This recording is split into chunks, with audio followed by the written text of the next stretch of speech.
الشيطان الرجيم. بسم الله الرحمن الرحيم. الحمد لله رب العالمين، والصلاة والسلام على أشرف الخلائق أجمعين، سيدنا وسيد الأولين والآخرين، حبيبنا وحبيب إله العالمين، إمام المرسلين وخاتم النبيين، شفيع المذنبين ورحمة للعالمين، أبي القاسم المصطفى محمد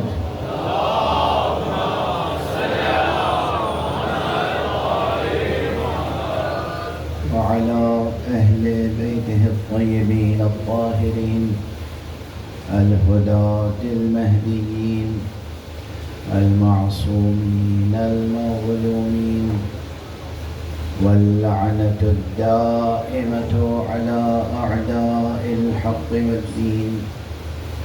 أما بعد، فقد قال الله تعالى عز اسمه في محكم كتابه ومتقن خطابه: بسم الله الرحمن الرحيم. ونريد أن نمن على الذين استضعفوا في الأرض ونجعلهم أئمة ونجعلهم الوارثين. صدق الله العلي العظيم.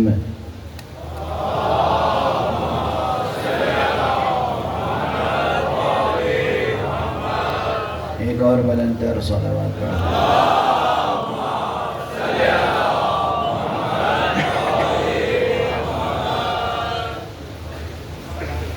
ماشاءاللہ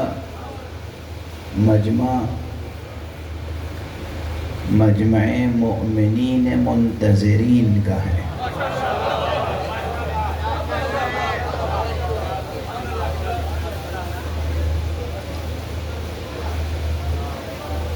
اور میں سمجھتا ہوں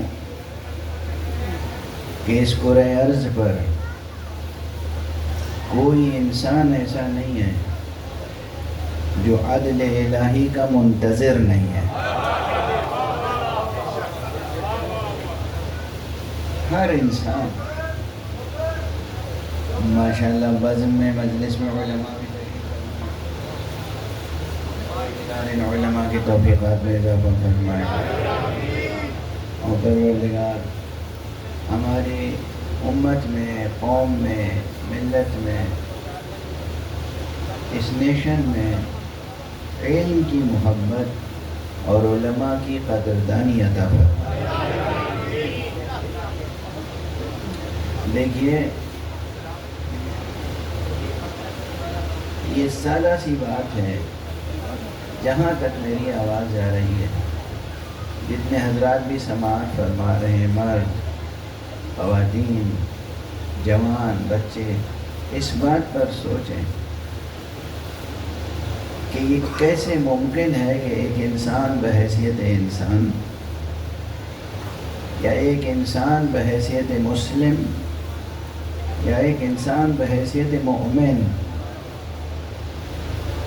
علم سے بیزار اور علماء سے بیزار ہو جائے. یہ کیسے ممکن ہے؟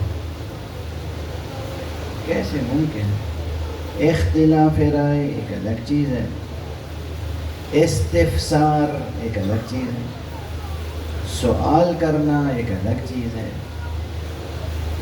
اگر علمی ذوق بلند ہے، اس سطح پر ہیں آپ کہ آپ بحث کر سکتے ہیں، مباحثہ کر سکتے ہیں، بسم اللہ بحث کریں، مباحثہ کریں. لیکن بیزاری کا اعلان، ناقدری، ناشائستہ گفتگو، ناشائستہ انداز خطاب علماء کے لیے یہ کسی چیز کی علامت نہیں. یہ ایمان کی علامت نہیں، نفاق کی علامت ہے. یہ ایمان کی علامت نہیں، یہ شرک کی علامت ہے. یہ ایمان کی علامت نہیں، یہ کفر کی علامت ہے. کسی بھی موضوع پر آپ اختلاف رائے کریں، آپ آزاد ہیں. اختلاف رائے، اظہار نظر، اس کا ایک سلیقہ ہونا چاہیے. لیکن زبان سے ناشائستہ اور غیر ادبی الفاظ استعمال کرنا، خلاف تہذیب انداز اختیار کرنا، یہ ایک انسان کو زیب نہیں دیتا چاہے کہ ایک مومن، ایک مسلم.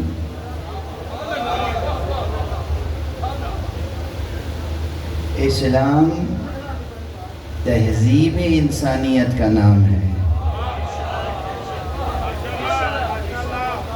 اسلام تہذیب انسانیت کا نام ہے. جب ایک انسان مہذب بنتا ہے تو مسلم کہلاتا ہے.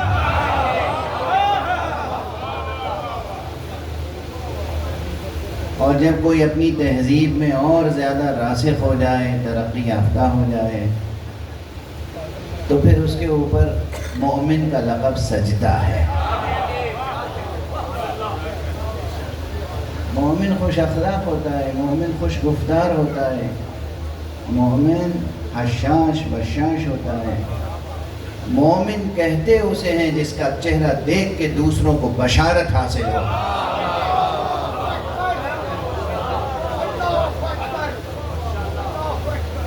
مومن کہتے اسے ہیں جس کا چہرہ دیکھ کے بشارت حاصل ہو.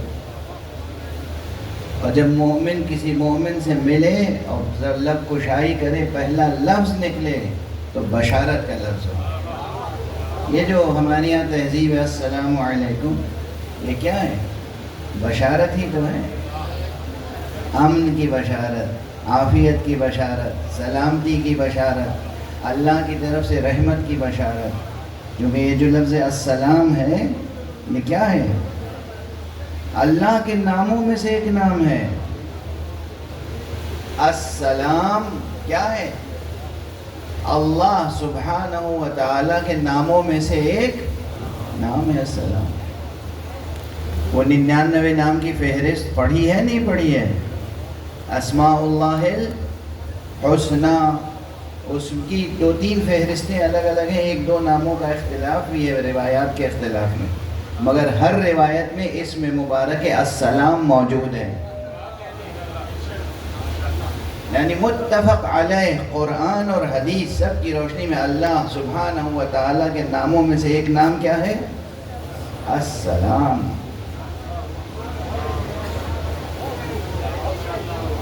جس میں دنیا تا آخرت بشارت پوشیدہ ہے. دنیا سے لے کے آخرت تک کی عافیت کی بشارت پوشیدہ ہے. یاد رکھنا جملہ، یہ خطیبانہ جوش بیان میں نہیں عرض کر رہا ہوں، آپ کے واہ واہ سبحان اللہ کے لیے نہیں عرض کر رہا ہوں. اس لفظ مبارک السلام میں بشارت پوشیدہ ہے، دنیا کی کامیابی کی بھی، آخرت کی کامیابی کی بھی.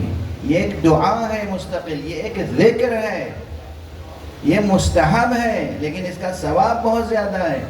میں دیکھتا ہوں یہاں مومنین ایک دوسرے کے سامنے آتے ہیں، ملتے ہیں، جلتے ہیں، مگر سلام نہیں کرتے. سلام نہیں کرتے. بات آ گئی تو عرض کر رہا ہوں، حالانکہ یہ براہ راست میرے موضوع میں مربوط نہیں ہے، لیکن اگر یہ فقیر نہیں ٹوکے گا نا تو پھر کون ٹوکے گا؟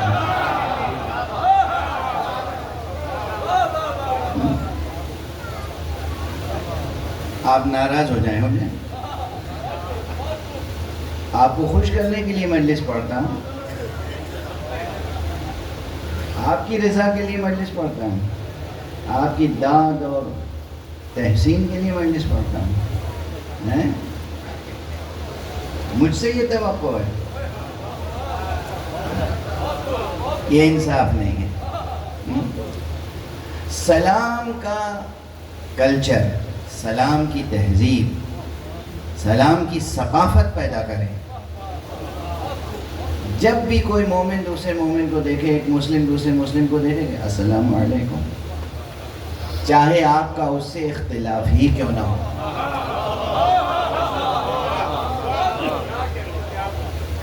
چاہے آپ کا اس سے جھگڑا ہی کیوں نہ ہو۔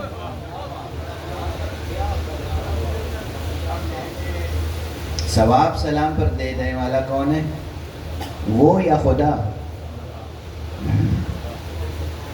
آپ کا کسی سے اختلاف ہے، جھگڑا ہے، لڑائی ہے، وہ جھگڑا لڑائی جس قسم کی ہے، جس مسئلے میں ہے، اس مسئلے تک رکھیے۔ لیکن جب سامنے مجلس میں، محفل میں، راستے میں، بازار میں کہیں ملیں، السلام علیکم، اور وہ جواب میں بھی کہے وعلیکم السلام، جواب دینا واجب ہے۔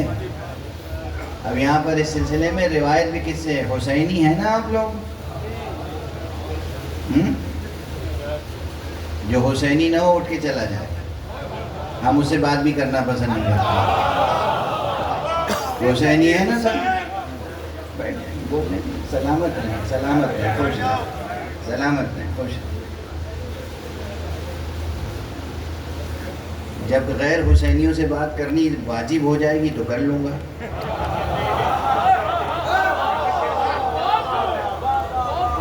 میں ابھی حسینیوں سے بات کر رہا ہوں۔ حسینی اگر آپ ہیں، حسینی سماج ہے آپ کا، حسینی تہذیب ہے، آپ حسینی مسلمان ہیں، تو میں آپ کو آقا حسین ہی کی روایت سنا رہا ہوں۔ آقا حسین علیہ السلام نے اپنے نانا رسول اللہ سے جو چند حدیثیں نقل فرمائی ہیں، ان میں ایک حدیث یہ ہے جسے اہل سنت والجماعت کتابوں میں بھی نقل کیا گیا، جسے شیعہ کتابوں میں بھی نقل کیا گیا، کہ سلام کرنے میں 70 ثواب ہیں۔ فرمایا بخیل ہے وہ شخص، بخیل ترین ہے وہ شخص۔ کیا؟ آپ میں سے کون چاہے گا کہ کوئی آپ کو بخیل کہے؟ ہر شخص چاہے گا نا کہ آپ کو سخی، جواد، کریم کہا جائے، کریم کہا جائے، سخی کہا جائے، جواد کہا جائے۔ مولا فرماتے ہیں کہ ابخل الناس من مر علی مسلم ولم یسلم، بخیل ترین ہے وہ شخص، تمام لوگوں میں، تمام انسانوں میں سب سے زیادہ بخیل ہے وہ انسان جو کسی مسلمان کے سامنے سے گزرے اور اس کو سلام نہ کرے۔ یہ تو ایک بات ہوئی۔ دوسری بات فرمایا سلام کرنے میں 70 ثواب ہیں۔ کتنے؟ جواب دینے میں 1 ثواب ہے، لیکن سلام کرنا مستحب ہے، جواب دینا واجب ہے۔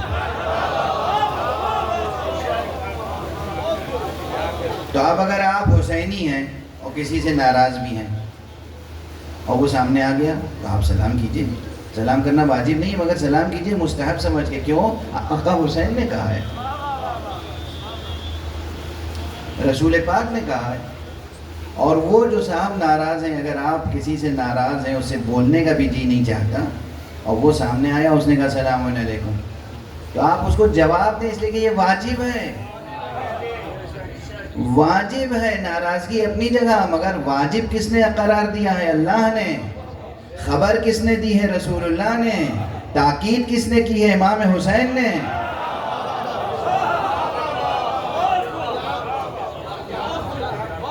سمجھ میں آ رہی ہے بات؟ ہاں، واجب ہے کہ، اور یہ کتنا بڑا واجب ہے؟ آج دن میں دوپہر میں ایک نشست میں بھی میں بیان کر چکا ہوں، لیکن اس وقت زبان پہ یہ بات آئی تو بلا سبب نہیں آئی۔ یہ واجب اتنا بڑا واجب ہے، یہ علماء تشریف فرمائیں، پوچھ لیجئے گا مسئلہ۔ اگر آپ نماز واجب پڑھ رہے ہیں، کون سی نماز؟ نماز واجب، ظہر کی 4 رکعت، عصر کی 4 رکعت، مغرب کی 3 رکعت، اگر نماز واجب بھی پڑھ رہے ہیں اور کوئی آیا اور اس نے خاص آپ کو دیکھ کے کہا السلام علیکم، واجب ہے کہ نماز کے درمیان ہی اس کا جواب۔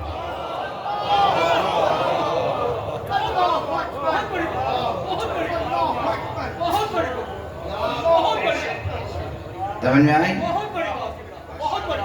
سمجھ میں آئی نا؟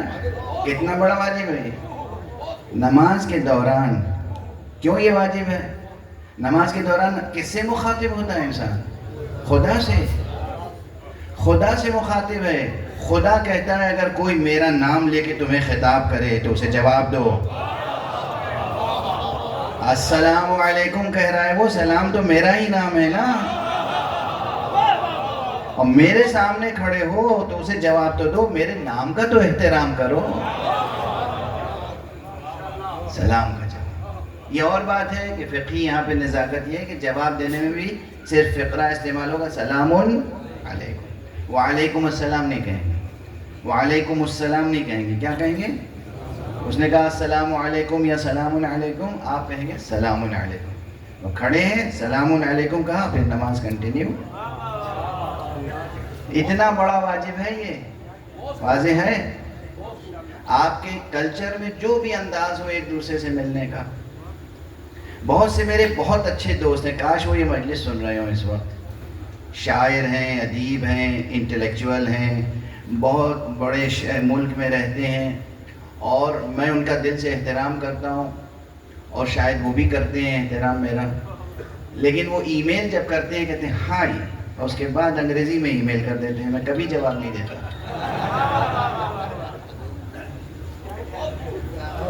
کیونکہ ہمارے مولا نے کہا ہے اگر کوئی سلام سے کلام شروع نہ کرے تو اس کا جواب نہ دو۔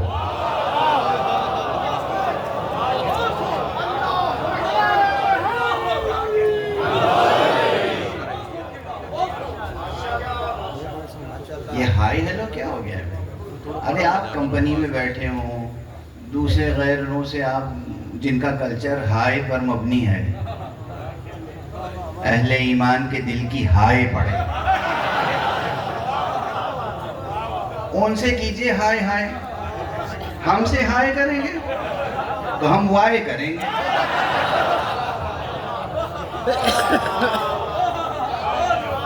ہم سے جواب چاہیے تو پہلے کہیے السلام علیکم ورحمۃ اللہ وبرکاتہ، صلوات پڑھ دیجئے محمد۔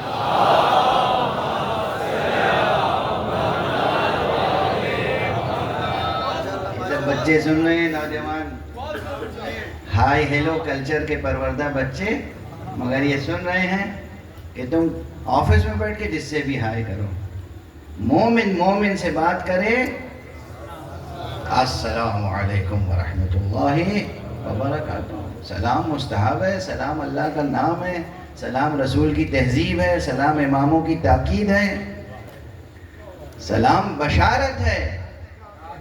تو ایک مومن دوسرے مومن کو، ایک مسلم دوسرے مسلم کو جب دیکھے تو یہ ہو کہ اس کے چہرے سے بھی بشارت حاصل ہو، اس کی زبان سے بھی بشارت حاصل ہو۔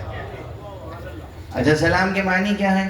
یعنی سلامتی، اللہ سلام ہے، ہم پر آپ پر سلامتی کرتا ہے، اور اس کی اپنی مصلحت ہے، اس کی اپنی مشیت ہے، جس کو جتنی دیر تک چاہتا ہے سلامت رکھتا ہے۔ کیا اللہ کے لیے بھی کوئی مجبوری اور پابندی ہے کہ جی بس 100 برس سے زیادہ کسی کو سلامت نہیں رکھے گا؟ اللہ کی مشیت ہوگی تو خضر کو سلامت رکھے گا، اللہ کی مشیت ہوگی تو ادریس کو سلامت رکھے گا، اللہ کی مشیت ہوگی تو الیاس کو سلامت رکھے گا، اللہ کی مشیت ہوگی تو جان مصطفیٰ مہدی کو سلامت رکھے گا۔ صلوات پڑھ دیں محمد۔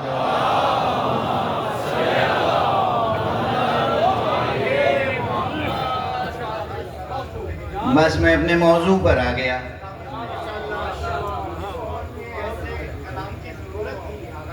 اللہ سلام ہے، اللہ کے ناموں میں سے ایک نام ہے السلام۔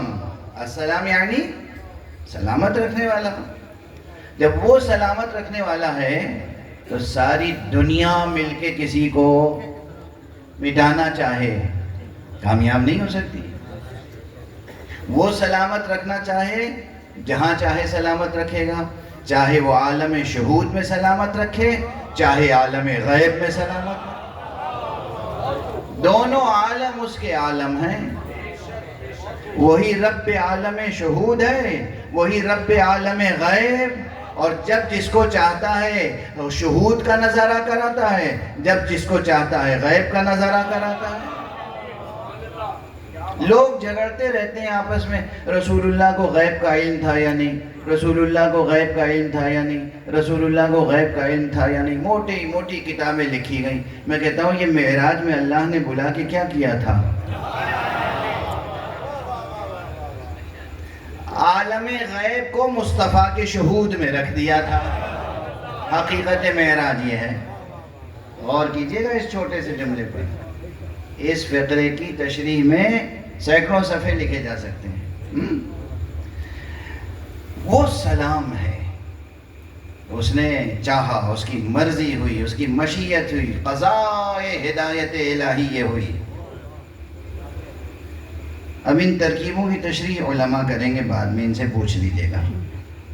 قضاء ہدایت الہیہ یہ ہے کہ اس کا آخری ہادی پردہ غیب میں رہے ایک طویل عرصے تک۔ سہیب وہ اجت لوگ پوچھتے ہیں دلائل براہین، قرآن اور حدیث سے دلائل و براہین اتنے ہیں کہ امام کے وجود اور آپ کی غیبت کا انکار ممکن نہیں ہے۔ میرا جملہ سنیے گا، ایک جملہ پرانا دہراؤں گا، میں باب توحید میں اکثر کہتا رہا ہوں، باب توحید میں حضرت حق سبحانہ و تعالی سے متعلق اللہ سبحانہ و تعالی کا وجود ایک زندہ حقیقت ہے۔ اللہ، اس فقیر کا یہ جملہ یاد ہے کہ اللہ ایک زندہ حقیقت ہے جس کا انکار ناممکن ہے، اعتراف مشکل ہے۔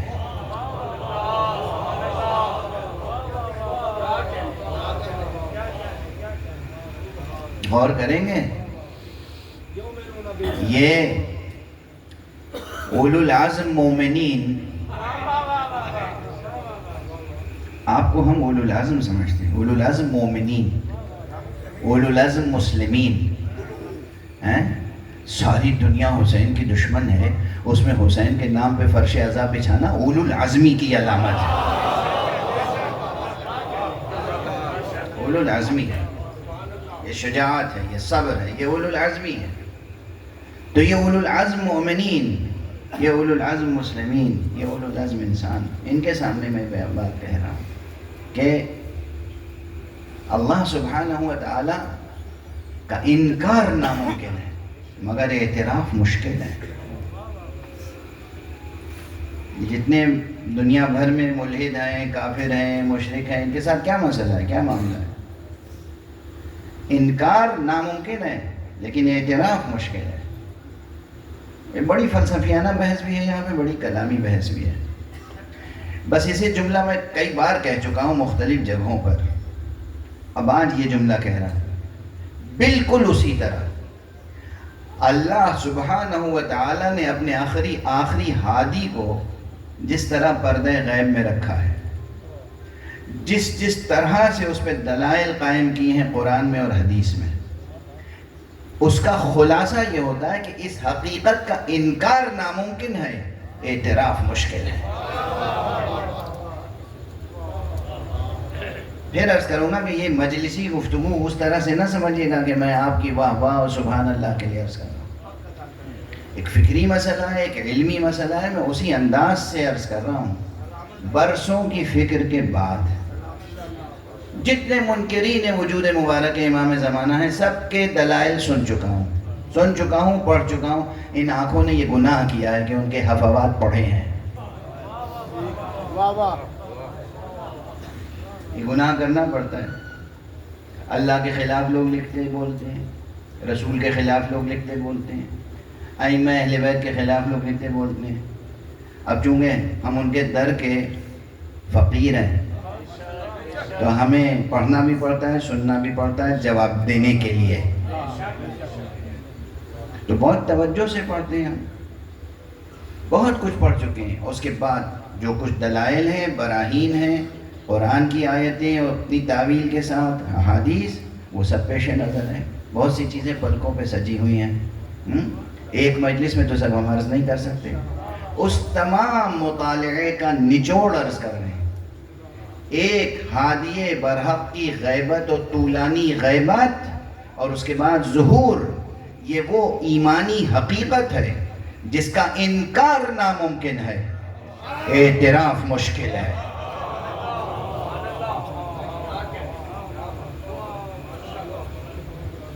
جوانان عزیز، خوب پڑھیے گا، مطالعہ کیجیے گا۔ انکار ناممکن ہے، قرآن کی روشنی میں بھی، حدیث کی روشنی میں بھی۔ البتہ قرآن کو اس طرح پڑھیے جس طرح قرآن نازل ہوا ہے۔ قرآن کو اس سے پوچھیے جس کے گھر میں قرآن نازل ہوا ہے۔ اگر رسول اور ائمہ اہل بیت رسول فرما رہے ہیں کہ اس آیت کے یہ معنی ہیں، تو پھر کسی کی مجال نہیں ہے کہ اس سے اختلاف کرے۔ جی میں یہ سمجھتا ہوں، آپ ہوتے کون ہیں؟ کہنے والے کہہ دیتے ہیں کہ حضرت علی کی خلافت کی کوئی شرعی حیثیت نہیں تھی۔ آپ کے وجود کی شرعی حیثیت کیا ہے؟ ہیں کون آپ؟ خود رہو۔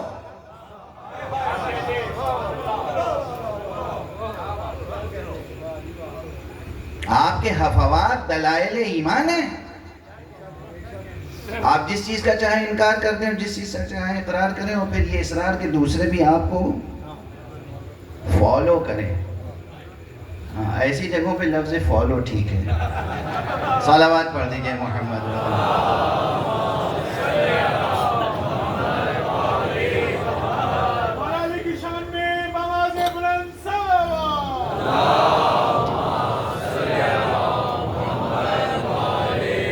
حضرت امام مہدی علیہ السلام کے وجود اور ان کی غیبت کا اشارہ قرآن میں بار بار آیا ہے۔ قرآن شروع ہی ہوتا ہے بسم اللہ الرحمن الرحیم، الف لام میم ذالک الکتاب لا ریب فیہ ھدی للمتقین الذین یؤمنون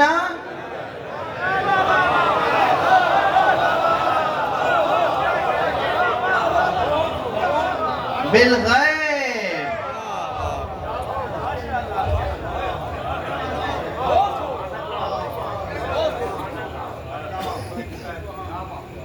اب اگر پیغمبر یا اہل بیت پیغمبر میں سے کوئی فرمائے کہ یہاں غیب سے مراد وہ خاص غیب ہے، آج تو تم محمد کو دیکھ کے ایمان لا رہے ہو،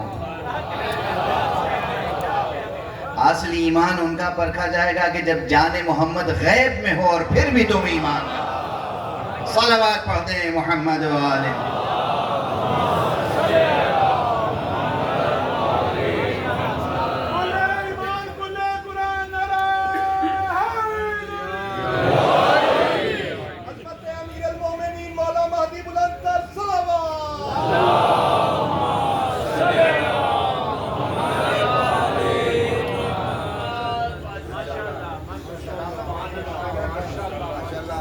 پہلے پارے سے شروع کیجئے، 30ویں پارے تک پہنچ جائیے۔ قرآن کے ہر پارے اور ہر سورے میں مہدی کا ذکر موجود ہے۔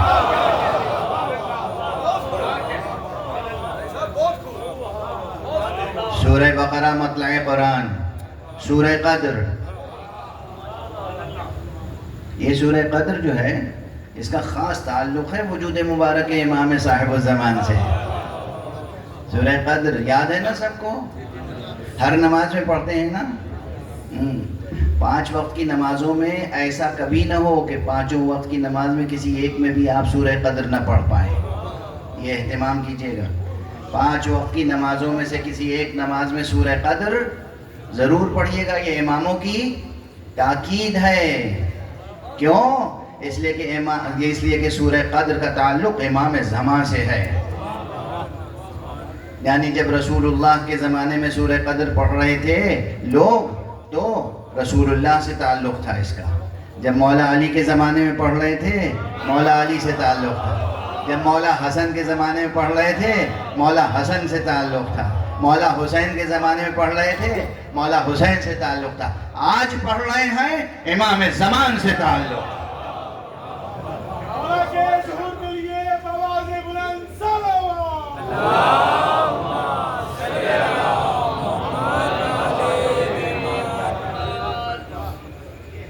کیا ہے آیت؟ کیا ہے سورہ؟ بسم اللہ الرحمن الرحیم، انا انزلناہ فی لیلۃ القدر۔ ہاں لیلۃ القدر بھی سمجھ لو گے تو اور آسان ہوگی بات۔ کسی اور نے نہیں، امام صادق نے فرمایا ہے کہ لیلۃ القدر تو قرآنی لقب ہے حضرت زہرا کا، یہ کسی شاعر کا بیان نہیں ہے، یہ کسی ادیب و خطیب کا مبالغہ نہیں ہے، چھٹے امام جعفر صادق کا بیان ہے۔ بلند صلوات پڑھیں محمد۔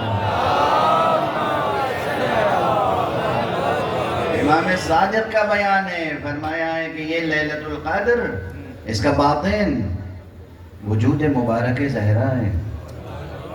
یہ ماہ مبارک رمضان میں جو ایک شب آتی ہے جسے کہتے ہیں لیلۃ القدر، اس میں تو قرآن صامت نازل ہوا تھا، قرآن صامت نازل ہوا تھا۔ قرآن ناطق تو اس لیلۃ القدر میں نازل ہوا ہے نا جس کا نام فاطمہ زہرا ہے۔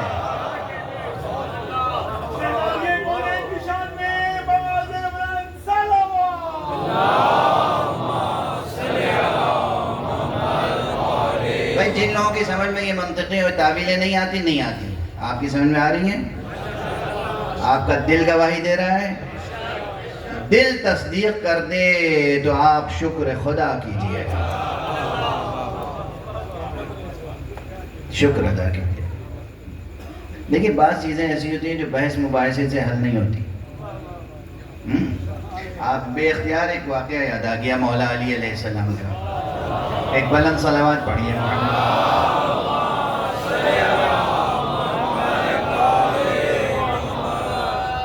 دیکھو قرآن سے اہل بیت کا کتنا مضبوط رشتہ ہے۔ کبھی کبھی یہ علمی جو بحثیں ہوتی ہیں نا، مناظرہ، مباحثہ، تحقیق، بہت سے لوگ تو تحقیق کرتے ہیں، بہت سے لوگ صرف تحقیق کرتے ہیں، دونوں میں فرق کیا ہے؟ میں منہ چڑھا نہیں رہا ہوں، سمجھ لو آج یہ علمی مسئلہ ہے ایک نقطہ۔ تحقیق میں دو قاف ہیں بڑے، دو نقطے والے، تحقیق، بچوں کو یاد رہ جائے اس لیے اس طرح سے بیان کرتا ہوں، دو قاف ہیں، حق کو حق سمجھنا تحقیق ہے،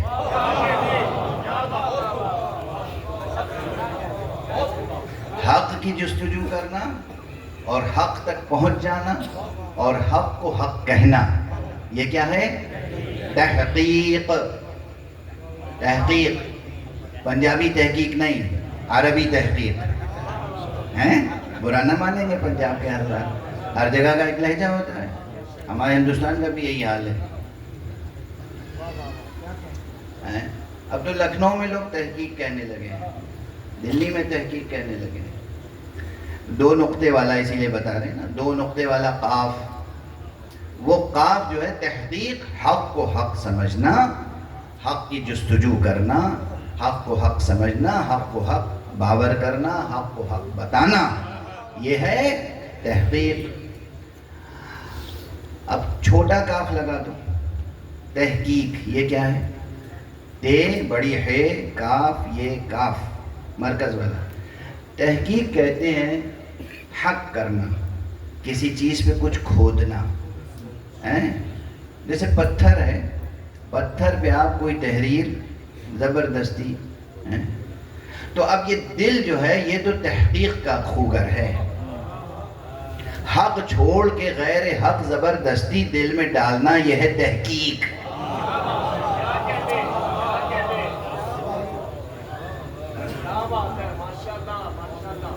یہ ہے کیا؟ تحقیق۔ دل کو پتھر بنا دیا اور پتھر پہ جو جی چاہا اپنی طرف سے وہ آپ کھود رہے ہیں۔ پتھر پہ نقش کرنا ہے تحقیق، دل پہ حق کا نقش جمانا ہے تحقیق۔ صلوات پڑھ دیجئے محمد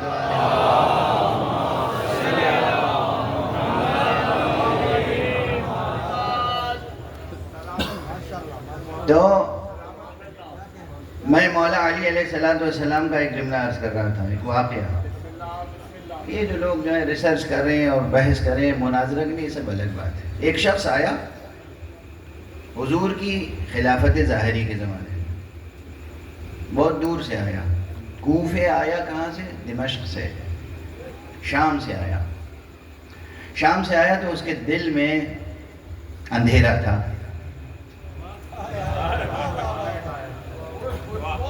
کوفے آیا تھا وہ اجالے کی تلاش میں. حضور امیر المومنین کی خدمت میں آیا تو حضرت نے فرمایا کہ کیا بات ہے, تمہیں میری ولایت میں, میری امامت میں شک ہے؟ کہا جی شک ہے, میرا دل مطمئن کر دیجیے. آپ نے فرمایا تمہیں قرآن مجید کی آیت سخرہ یاد ہے؟ کہا جی یاد ہے. کہا یہاں بیٹھو 70 بار پڑھو. وہ بیٹھ کے پڑھتا رہا. جب 70 بار پڑھ چکا, کوئی بحث نہیں, کوئی مباحثہ نہیں. جب 70 بار آیت سخرہ پڑھ چکا, اٹھا, کہا اب بھی دل میں شک ہے؟ کہا نہیں یا امیر المومنین. آپ نے امیر صلوات پڑھ دیجئے محمد.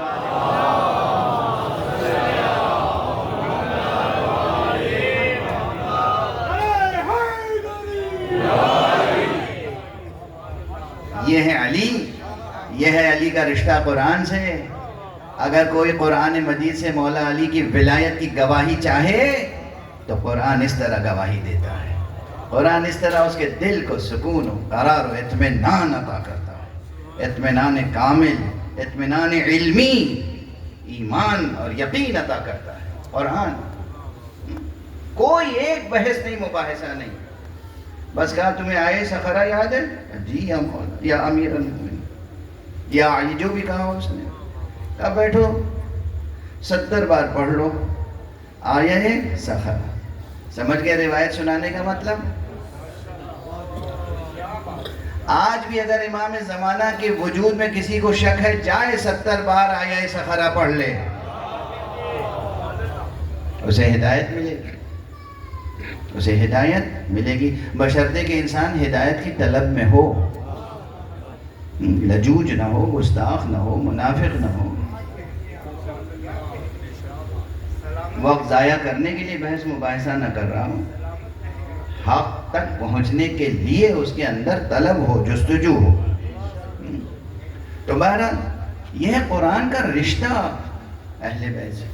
آپ سورہ قدر کے تعلق سے عرض کر رہا تھا کہ سورہ قدر لیلۃ القدر انا انزلناہ فی لیلۃ القدر, ہم نے تو اسے اتارا ہے لیلۃ القدر میں. اور جب سورہ آگے بڑھتا ہے تو کہاں تک پہنچتا ہے؟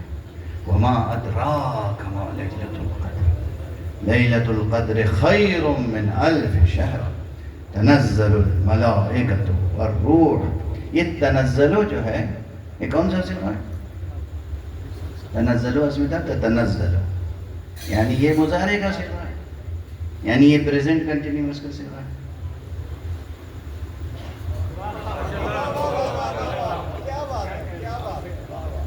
اچھا یہ ہر سال سارے مسلمان کیوں شب قدر کی جستجو میں رہتے ہیں؟ کیونکہ شب قدر ایک زندہ حقیقت ہے نا. یعنی ہر سال شب قدر ہوتی ہے نا, یا صرف رسول کے زمانے میں ہوتی تھی؟ صرف رسول کے زمانے تک تھی شب قدر. یہ تو قرآن کو جھٹلانا ہوا. تو شب قدر اب بھی ہر سال آتی ہے. اسی لیے تو ساری دنیا میں رمضان المبارک کے چاند کا مسئلہ ہوتا ہے کہ بھئی روزہ کسی دن حرام نہ ہو جائے. روزہ جس دن رکھنا ہے اس دن ہم لوگ افطار نہ کر لیں, افطار جس دن ہے اس دن روزہ نہ رکھ لیں, حرام میں مبتلا نہ ہو جائے, خدا کی نافرمانی نہ ہو, اور جس دن شب قدر ہے اس دن عبادت کی توفیق مل جائے, دعا کی توفیق مل جائے. یہ شب قدر کی جستجو کیوں ہے؟ اس لیے کہ شب قدر میں ملائکہ نازل ہوتے ہیں. کس پر نازل ہوتے ہیں؟ آپ کے اوپر نازل ہوتے ہیں. کس پر نازل ہوتے ہیں؟ ملائکہ اور روح.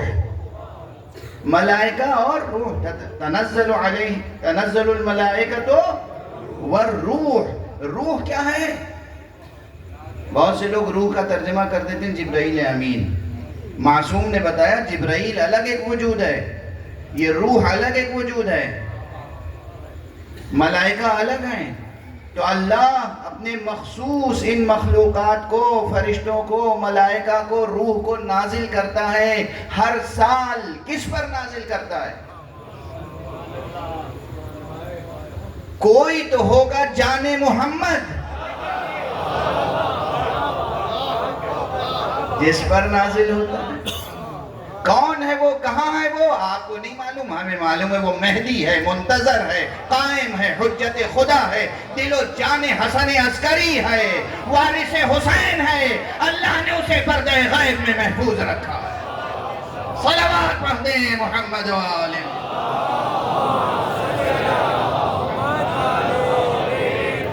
لبیک یا مہدی، لبیک یا مہدی، لبیک یا مہدی، لبیک یا مہدی۔ اب جناب والا بس آج اتنی گفتگو کافی ہے، اب تھوڑی سی اور، ہم تو ظاہر ہے کہ جری ہیں، جسور ہیں، اور ہم آپ کی لال پیلی آنکھوں سے ڈرنے والے نہیں ہیں، اس لیے جو بات ہے وہ کہہ کے گزرتے ہیں۔ اب یہ وسوسے ڈالنے والے، سازشیں کرنے والے، تفرقہ پھیلانے والے یہ آتے ہیں، کہتے ہیں جناب یہ مذہب جو ہے ختم ہو گیا، شیعہ اثنا عشری مذہب ختم، امام مہدی کا تصور ختم۔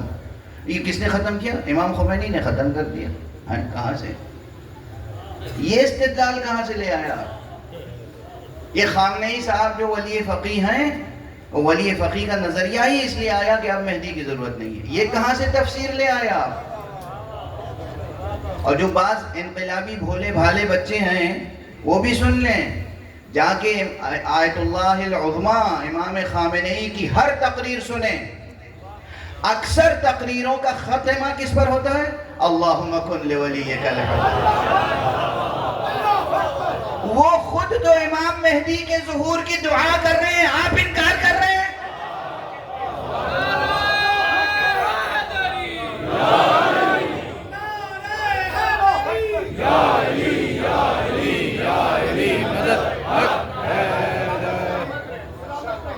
کس قسم کی بات ہے؟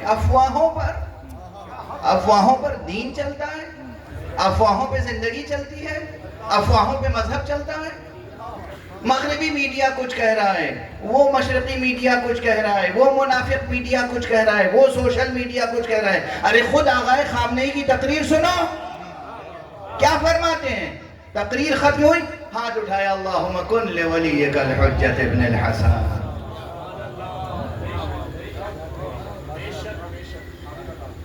اس طرح کی تحقیق نہ کیجئے، تحقیق کیجئے۔ صلوات پڑھ دیجئے محمد و آلہ۔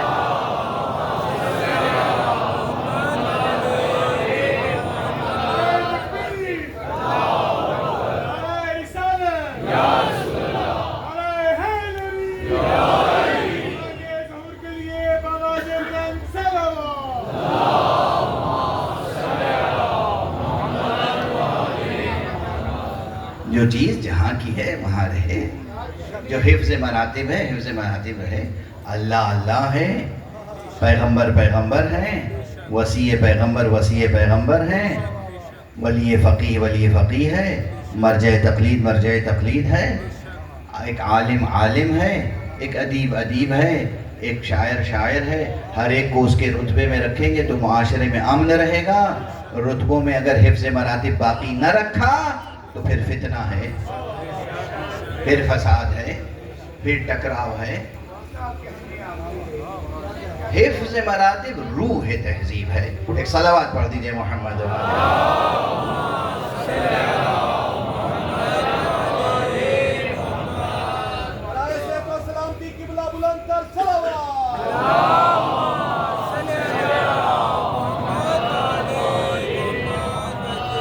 جب سے انقلاب اسلامی آیا تھا، آیت اللہ العظمیٰ امام خمینی کی زندگی سے لے کر اور اب تک جو انقلابی ہیں وہ کیا نعرہ لگاتے ہیں کہ اے پروردگار یہ انقلاب تھا ظہور مہدی۔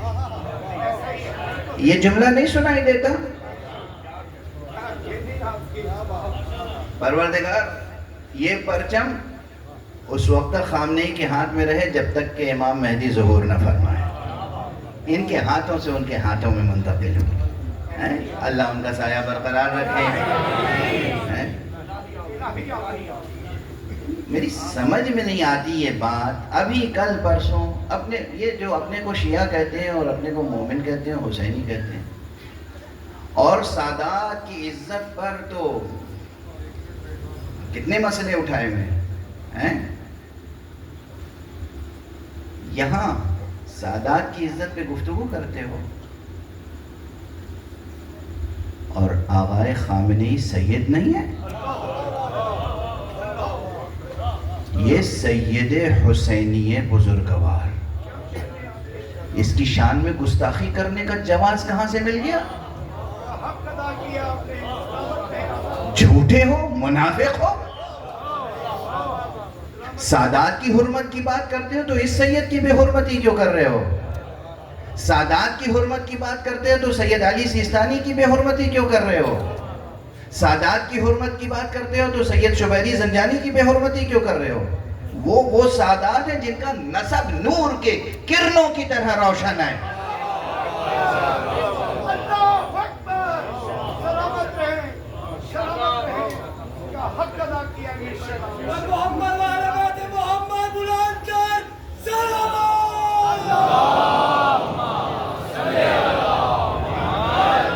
ارے خوف کرو، زہرا سے خوف کرو،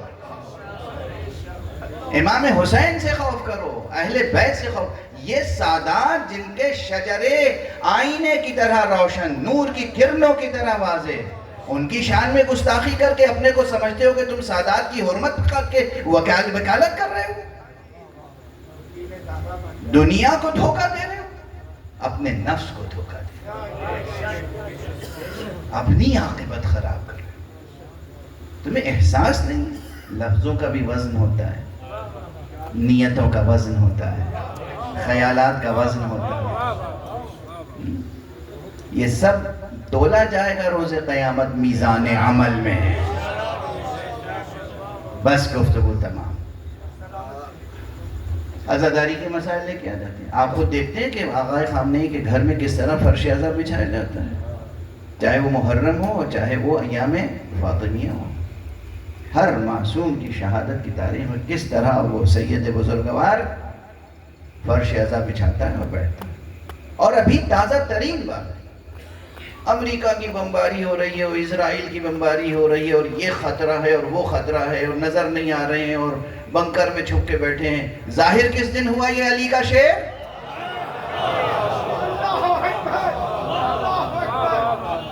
ہر میدان میں نظر نہیں آیا، نظر آیا تو فرش عزائے حسین.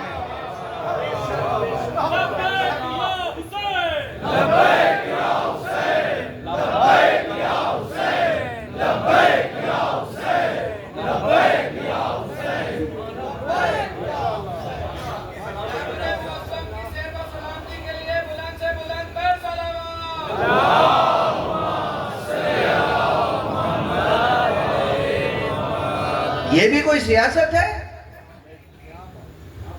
سیاست ہوتی جو کمانڈر اور جرنیل شہید ہوئے تھے ان کی نماز جنازہ پڑھانے کے لیے آتے.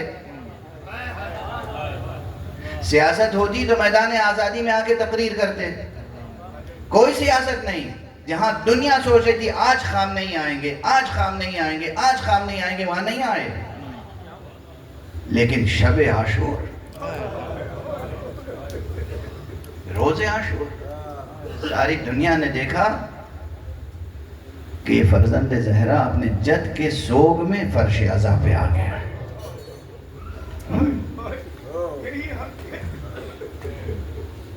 یہ سب چیزیں ظاہر و باہر ہیں، نظر آ رہی ہیں، پھر بھی آپ کس کے بہکاوے میں ہیں بھائی؟ بس گفتگو تمام ہو گئی. یہ تو آقائے خامنئی ہیں. کتنے ہی خطرناک حالات ہوں، آقائے خامنئی فرش عزا سے دور نہیں رہتے. تو سوچو کہ وہ آقا فرزند زہرا، وہ امام زمان فرش عزا سے کیسے دور رہ سکتا ہے؟ کس طرح امام مہدی عزاداری میں مشغول رہتے ہیں، کوئی اندازہ نہیں کر سکتا، کوئی اندازہ نہیں کر سکتا.